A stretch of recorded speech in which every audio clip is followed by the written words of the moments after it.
I'm Chris Carter, the Locked On Steelers podcast. The Pittsburgh Steelers dropped a 24-10 embarrassing loss to the Arizona Cardinals. I'll get you all my thoughts on this game and what it means for a team that's still in a playoff fight, but has a lot to answer for. All that and more here on the Locked On Steelers podcast. Let's get into it. You are Locked On Steelers, your daily Pittsburgh Steelers podcast, part of the Locked On Podcast Network, your team every day.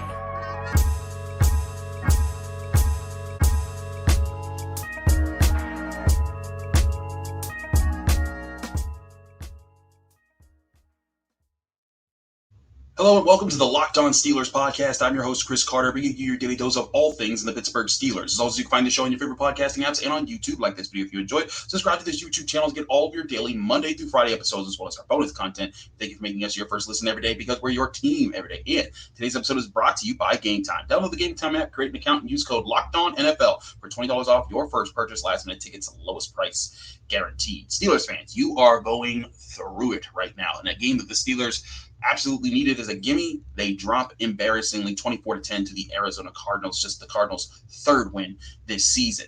Now, the Steelers, they dropped to 7-5, and this is their worst loss of the season. There's no question. There's no question about it. You can go back to other losses. The Browns' loss was pretty tough, but against a division opponent, you can kind of forgive some of those because a lot of times those games get close. The Jaguars game, you can say, well, Kenny Pickett got hurt halfway through, other things like that. And it's the Jaguars. They're fighting for a 1 seed right now in the AFC playoff picture. You can say the Texans, C.J. Stroud had a great game, and the Niners are one of the best teams in football.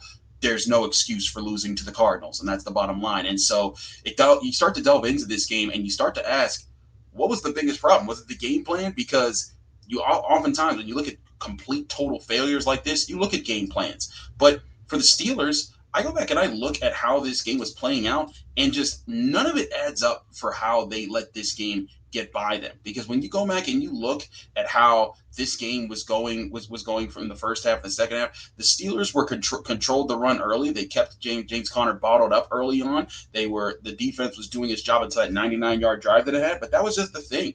On the 99-yard drive, you just had different failures at the complete worst times. Mistakes abound. And I think it might be less of a game plan as much as they needed to find someone that could step up and make a play that held the team up at the right point, and no one did. And you could say that across the board, whether it was offense, defense, or special teams. Miles Killebrew, who has been an ace for the Steelers for years, he's been a special teams captain for years. 3 special teams penalties, and then one of them gets declined. But just bonehead mistakes by a guy who's been largely reliable, and he also had a face mask against the Bengals, and start to wonder what's going on with him. But you look across the board on the offensive line, Mason Cole not able to snap the ball. Not that he's not had problems before, but the problems get louder when they're in key spots like that, and you cost your team in big moments. On the opening drive of the game, the Steelers get in the red zone. Mason Cole just lets his guy walk into Kenny Pickett, ruining that drive. The drive after that, a bad snap hurts them, and even before that, Kenny Pickett missing on a chance to hit a wide open Najee Harris. There's a lot of things that you could point around the Steelers roster right now and say, hey, there's a lot of issues. And at least with this game, because again, coming off their win against the Bengals, the Steelers had a lot of positives to say. The defense did what they were supposed to do. The offense finally gained 400 yards of offense in that game, and you could even see early on in this game they clearly had a plan to attack certain parts of the field. Kenny Pickett on the opening drive, delivering to George Pickens, getting it to the right spots, reading the defense. Everything was clicking, and then all of a sudden, everything wasn't. And that's sometimes how it works in the NFL with trap games. But this, to me, does come back to coaching and Mike Tomlin here. And this is where you needed to find a thing that your team could latch onto and say, hey, we will do everything with this game, and this one thing will get us through this if everything else fails. Because there's plenty of times game plans go in, you call up the right play, and guys make mistakes. You've seen it all season, right? That's why the Steelers are 7-5. They've been inconsistent in that part. But there needs to be moments where you're playing a team like the Arizona Cardinals that came into this game 2-10, that looked like they were dead and buried. And especially when you come out, you get 3 points early, you get 3 and out right after that. There's got to be things that you can rely upon to win on. And those things didn't exist in this game. Whether it was when they got to 4th and goal at the 1 and they tried to run it to Najee Harris out of the shotgun instead of QB sneaking it, or having him line up as a single back or with a fullback and letting them fully go power on the play. Whether it was the defense pinning the Cardinals at the 1 and then letting Kyler Murray walk down the field, and Kyler Murray in a Cardinals offense, Murray didn't have fantastic stats: 13 of 23, 145 yards and a touchdown, an 89.9 passer rating. It's an efficient day, I guess, kind of there. But what he did do well was third downs. The Steelers allowed the Cardinals to convert 59% on third downs, and really was 10 of 16. So that's 5 of 8. So we're talking about 62% of really, because the one of the third downs that they didn't convert technically was the third down kneel down at the end of the game. So really the Cardinals were 10 of 16 on third downs. You cannot allow a team like the Cardinals, who's been struggling on all fronts, to convert that many times to keep you on the field. And that hurts the Steelers. And on the flip side, you're 4 of 11 on third downs on offense. And that comes down to, these were key moments. This is something that Mike Tomlin prizes every single week, is winning the key moments, winning the third downs. That's what's kept the Steelers alive. That's what kept them alive last week. They were able to win on third down on both sides of the ball. That allowed the offense, even when they weren't putting up points, to be a difference maker because they were keeping the defense off the field, and that allowed them to be rested. The Steelers do win this time of possession game, but only by 30 minutes and 43 seconds to 29 minutes and 17 seconds. A marginal. It was basically a split there on time of possession. The Steelers had to be a lot better there. Also, 1-3 in the red zone versus 3-3 in the red zone. You can't have those types of moments. You need guys to step up at different points, and that's where the bottom line comes down to. And Mike Tomlin, he's going to have answers moving forward, because the Steelers season is far from done. We'll get to them in a little bit. They're still a winning record. They're still right in the playoff race. But this was a game where if they win this game, they're a game back of the Ravens, and they're right in the picture for AFC North race. And even if they found a way to dig this one out, it would have been like, okay, well, they didn't win pretty, but at least they didn't lose. And that's what's really kept this team afloat, was there was plenty of wins like that. You look at the Titans game, you look at the Packers game. Not that those teams are nearly as bad as the Cardinals, but those were games where the Steelers looked like they were better, and they squeaked by, but they found a way to squeak by. And those wins are what propped them up right now. When you look at their early win against the Browns, their win against the Raiders, their win against the Titans, the win against the Packers, those types of wins, that's what's boosted their resume and what has them in the playoff conversation. But when you can't win games like that against a team at home like the Arizona Cardinals, that's going to cause a lot of questions. And it's questions that now you only have 3 days to really find an answer for, as the Steelers have to take on the Patriots at home. The Patriots, yes, they look pretty bad as well, but their defense hasn't allowed more than 10 points in 3 straight games. Granted, they've lost all 3 of those games, but that's not a team. Like, if your offense is so terrible that it can't put up more than 10 points against the Cardinals, you're going to be struggling in just 3 days' time. And there's lots of injuries to cover that we'll talk about here. But the bottom line is there needs to be a sort of reckoning. And the unfortunate part of this is that the Steelers have needed that more than a few times this year. Granted, we knew this team was not going to be a Super Bowl caliber team. We knew this team was still on its way to finding its real identity that would carry it into the next year. We're still figuring out if Kenny Pickett can be the guy. He didn't look like it before he was injured. He looked like there were times early on where he looked like he could have been. But ultimately in this game, there's still moments that were left hanging out there that kind of put him in a rough spot. That kind of put the team in the rough spot. And there were times that he was put in a rough spot. And there's lots to break down there. We'll go that over our film study and do that in our Stars and Skulls grades. But this team needs to be able to have answers to balance out when other guys are making mistakes. And I think that's the biggest problem on offense, is that, this team, when, if Kenny Pickett is having a decent day, Mason Cole's having an off day. If Mason Cole's having a decent day, Kenny Pickett's had an off day, or the receivers haven't been connecting with Kenny Pickett, or there's another blocking problem. Dan Moore's getting abused, or there's just miscommunications, too many guys in the field. All those types of things just lead to more and more problems for the Steelers, and that to me is the big thing here, is that they need to clean this up. And there's been too many moments where they've had to say, hey, let's get it together this season, for them to be able to say it now and it be like it's something new that they have to address. They know what they need to do. The game plan was there, and I think that one thing when we go over the All-22, we'll see there's, again, plenty of opportunities for them to win in the right spots, but not nearly enough done.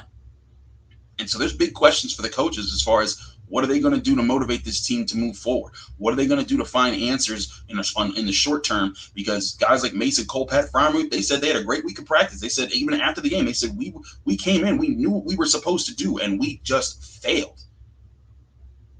How many times have we heard us talk about that on this very show this season? And those are the big questions the coaches have to answer and the players have to answer in short order, or this season will get out of hand. We'll talk more about that here in the Locked On Steelers podcast. We got to talk about the quarterback situation with Mitch Trubisky and Kenny Pickett, as well as all the injuries that are mounting up for the Steelers on all sides. All that and more here on the Locked On Steelers podcast. Chris Carter, stick with us. We got a lot to discuss.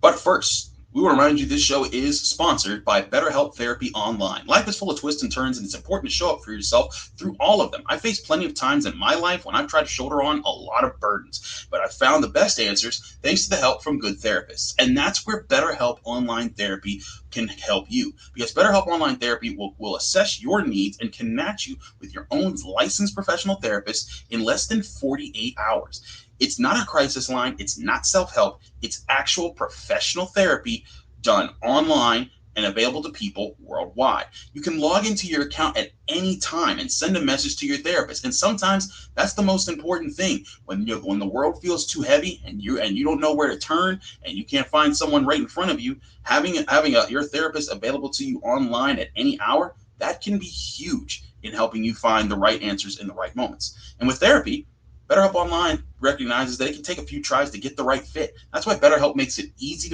and free to change therapists if needed. They have a special right now for our listeners. You can get 10% off your first month at BetterHelp.com/lockedon. That's 10% off your first month when you sign up today at BetterHelp.com/lockedon for BetterHelp Online Therapy.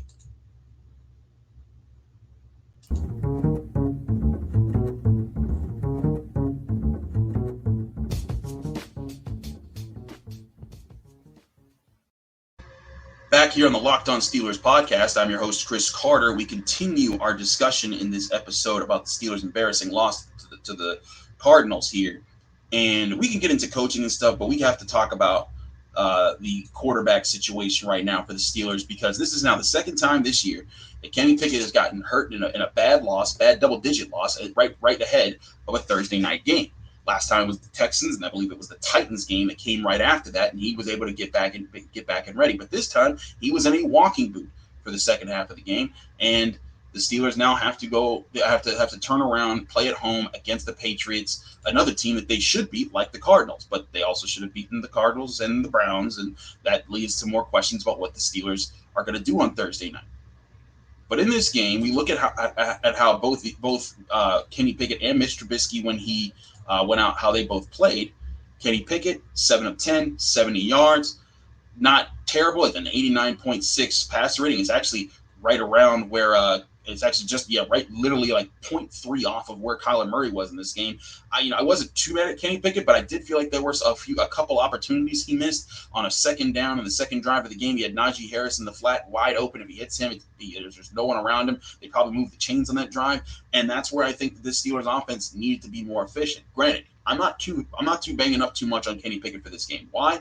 Because he played through 10 times, completed 7 passes, and he got hurt early on in this game and was knocked out of it with an ankle injury. And it was the opposite ankle for which he's already hurt. So lots of questions there about durability and something that the Steelers are going to need to be very careful about with him moving forward. Mitch Trubisky comes in and statistically fine, 11 of 17 for 117 yards and a touchdown for 104.3 passer rating. You look at those numbers and you think, man, Steelers quarterbacks actually weren't the problem in this game.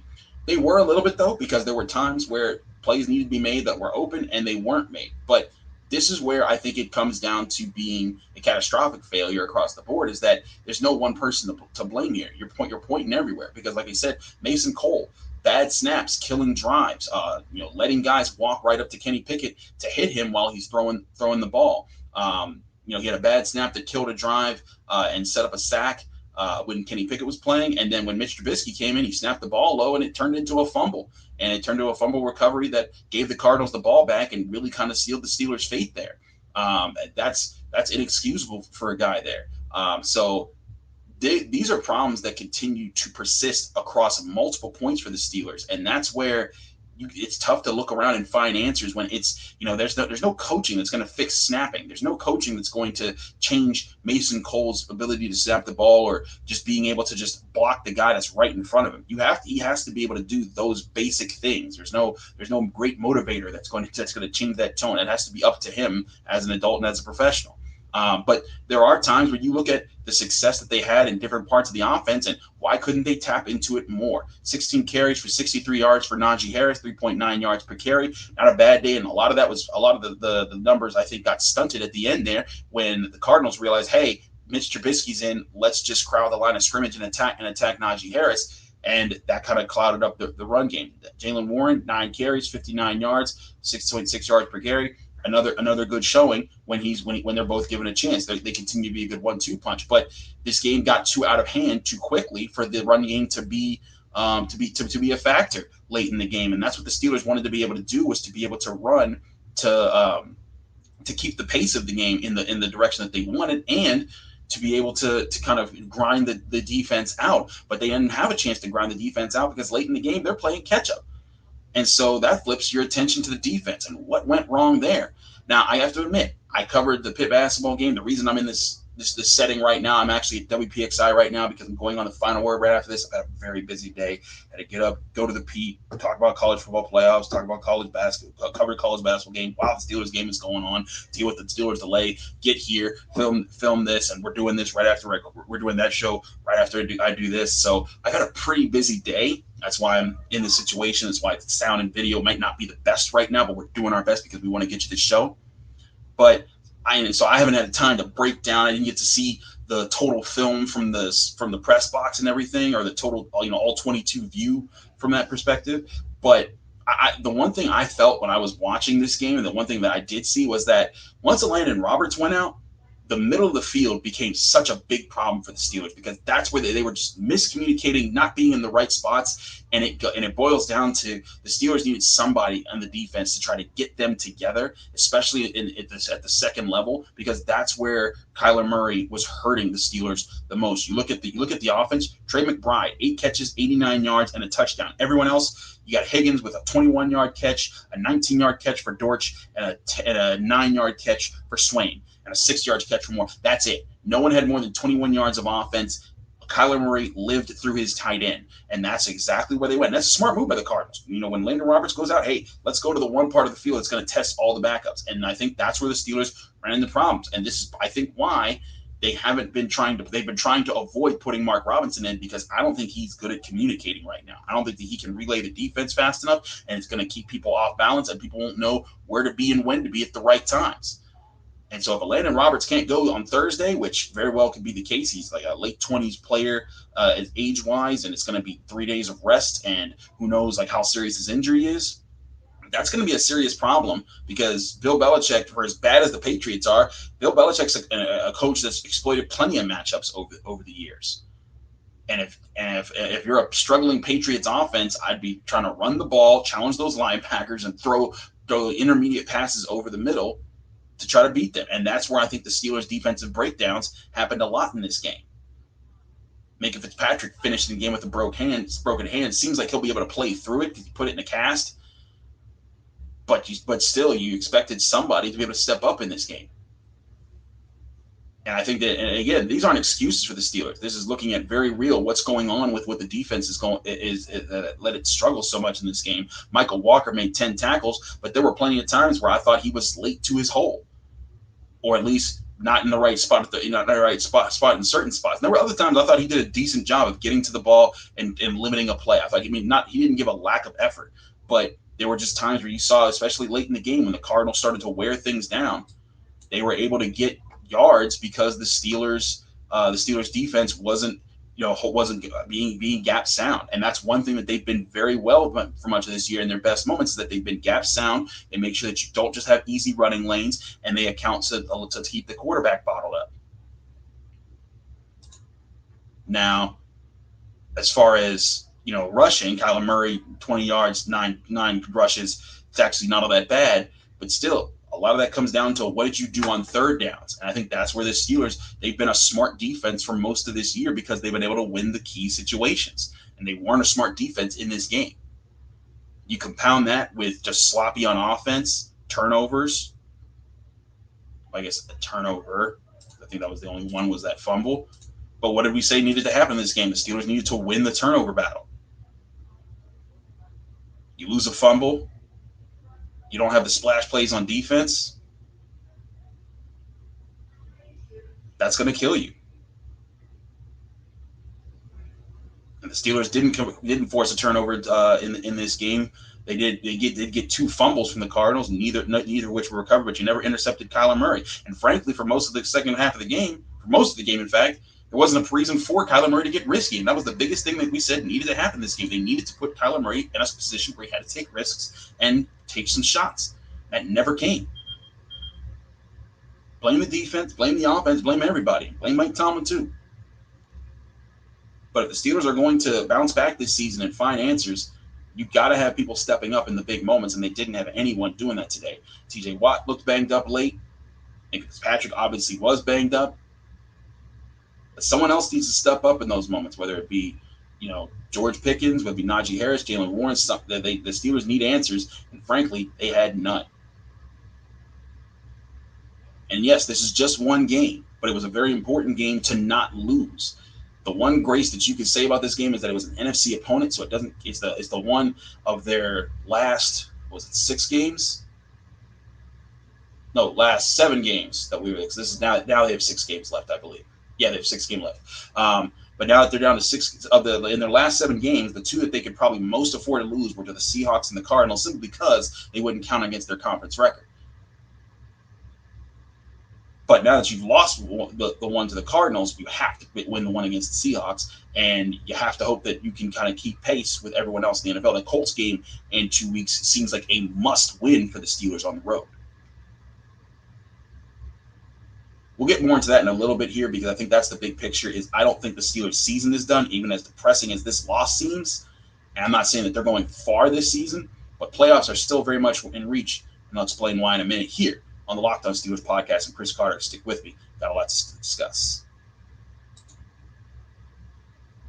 But first, I want to remind you, this show is also brought to you by Game Time. Game Time is the app that you can download right on your phone to buy tickets to your favorite events where it shouldn't be stressful. Game Time is the fast and easy way to buy tickets for all your sports, music, comedy, and theater events near you. They give you killer deals on last-minute tickets, and they have a best price guarantee that can't be beat. So you just stop stressing over the tickets and start getting hyped for the fun that you're about to have. GameTime.co is the website, but Game Time is an app that you can download right to your phone. It allows you to book tickets up to the last minute, or even up to an hour after your event has started. It's a lot better than trying to look for scalpers on the street and not knowing what your seat's actually going to look like, and then you're surprised when you get there and the view's terrible. Game Time makes sure that you have the right seat every time. You'll see the exact deal that you want, and you see the view from your seat so that you know you're getting the right value for the money that you're paying. And you have exclusive flash deals on anything. So you want to see one of the last Steelers games of the season? You could do that. Penguins games? Absolutely. Pitt basketball games? That too. Concerts, comedy, theater events? Anything, Game Time is most likely going to get you into. And the best price guarantee means that if you find tickets in the same section in a row for less somewhere else, Game Time will credit you 110% of the difference. Snag the tickets without the stress with Game Time. Download the Game Time app, create an account, and use code LOCKEDONNFL for a $20 off your first purchase, or go to their website, GameTime.co. Terms and conditions apply. Create an account and redeem code LOCKEDONNFL for $20 off. Download Game Time today. Last minute tickets, lowest price, guaranteed.